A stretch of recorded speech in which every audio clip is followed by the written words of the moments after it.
سلاح یک مرد در مبارزه بر ضد مشکلات زندگی این تنها محبت و قدرشناسی همسرش است. ببینید یک مرد خانواده وقتی با چه سختی ها و مشقت ها پول به دست می آورد تا همسر و فرزندانش محتاج کسی نشوند، ولی در عوض از جانب همسرش به احترامی و ناسپاسی می بیند، جنگ و دعوا و غرغر می شنود، البته چون این مرد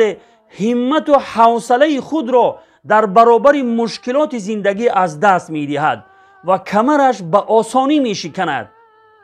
زنی که شوهرش را به احترامی می کند و قدردانی نمی کند، همیشه با او جنگ و دعوا و غرغر می کند، پیش از این که مشکلات زندگی کمرش را بشکند، خودش همین زن کمر یگانه نانآور خانه اش را می شکند. خواهران عزیز، به شوهرانتان احترام بگذارید، در حق آنها از الله بترسید.